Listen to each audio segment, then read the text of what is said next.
આજે આપણે એક એવી રહસ્યમય સફર પર નીકળવાના છીએ જ્યાં શ્રદ્ધા અને વિજ્ઞાન આમને સામને આવીને ઊભા રહી જાય છે.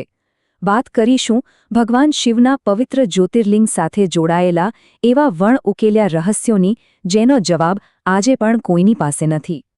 કલ્પના કરો એક એવી આરતીની જે સંપૂર્ણપણે ગુપ્ત હોય. બંધ દરવાજા પાછળ શું થાય છે એ એક રહસ્ય છે. આ તો એ રહસ્યોમાંથી માત્ર એક ઝલક છે જેની આજે આપણે વાત કરવાના છીએ. સૌ દર્શકોને જય શ્રી રામ. તો ચાલો આ પવિત્ર અને રહસ્યમય યાત્રાનો પ્રારંભ કરીએ. આપણે બધા જાણીએ છીએ કે સનાતન ધર્મમાં 12 જ્યોતિર્લિંગનું મહત્વ કેટલું છે. આ માત્ર મંદિરો નથી, પણ એ જગ્યાઓ છે જ્યાં મહાદેવ સ્વયં જ્યોતિ સ્વરૂપે પ્રગટ થયા હતા. આ તો ઊર્જાના પ્રચંડ કેન્દ્રો છે. પણ વાત અહીં જ નથી અટકતી. આ જ્યોતિર્લિંગો સાથે એવી કેટલીક ઘટનાઓ જોડાયેલી છે જે સામાન્ય તર્ક અને વિજ્ઞાનની સમજની બહાર છે. આ એવા રહસ્યો છે જે આપણને શ્રદ્ધાની શક્તિ વિશે વિચારવા પર મજબૂર કરી દે છે. તો આપણે આ સફરનું પહેલું રહસ્ય છુપાયેલું છે મધ્યપ્રદેશના ઓમકારેશ્વરમાં, જ્યાં એક એવી આરતી થાય છે જે દુનિયાની નજરથી તદ્દન દૂર છે. હવે ઓમકારેશ્વરને જે વાત સૌથી ખાસ અને રહસ્યમય બનાવે છે તે છે અહીં થતી ગુપ્ત આરતી. અને આ કોઈ આજકાલની વાત નથી. સદીઓથી આ પરંપરા ચાલી આવે છે, રોજ રાત્રે બંધ દરવાજા પાછળ. એટલે સવાલ તો મનમાં આવે જ કે આખરે આ ગુપ્ત આરતી પાછળનું સત્ય શું છે? એ બંધ દરવાજાની અંદર એવું તો શું થાય છે? શા માટે આટલી બધી ગુપ્તતા રાખવામાં આવે છે? જુઓ, આ ગુપ્ત આરતીના રહસ્યો બહુ ગહન છે. પહેલી વાત, પૂજારીઓ સિવાય કોઈ પણ વ્યક્તિ કોઈ પણ અંદર જઈ નથી શકતું. બીજી માન્યતા તો એનાથી પણ મોટી છે. કહેવાય છે કે આ આરતીમાં દેવતાઓ પોતે ભાગ લે છે. અને ત્રીજું, ત્યાં હાજર પૂજારીઓ એક એવી અલૌકિક ઊર્જા અને હાજરી અનુભવે છે જેને શબ્દોમાં વર્ણવવું લગભગ અશક્ય છે. ઓમકારેશ્વરથી હવે ચાલો સીધા હિમાલયની પવિત્ર ભૂમિ કેદારનાથ ધામ.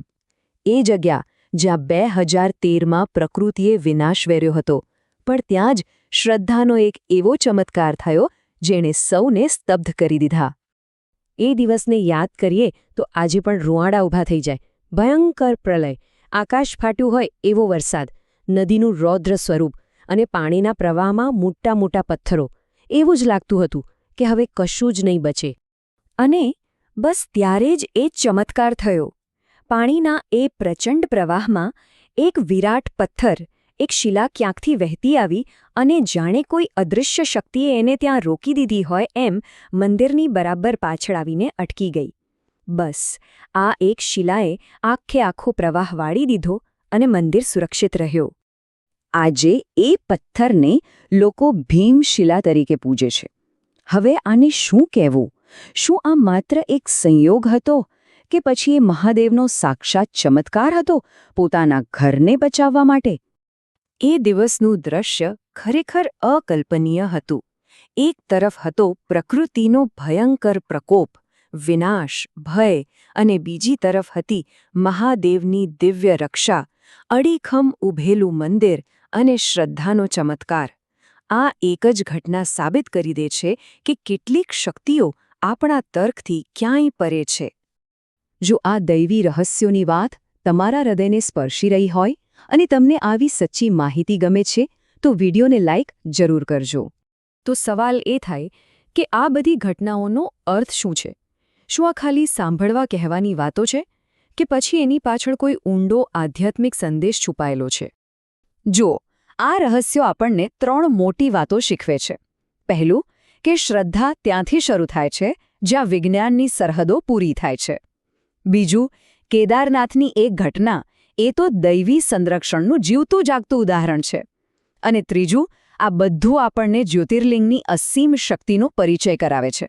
ટૂંકમાં કહીએ તો વાત એટલી જ છે કે વિજ્ઞાન ભલે આપણને દુનિયાના ભૌતિક નિયમો સમજાવે, પણ શ્રદ્ધા આપણને એ પરમ શક્તિ સાથે જોડે છે જે આખા બ્રહ્માંડને ચલાવે છે.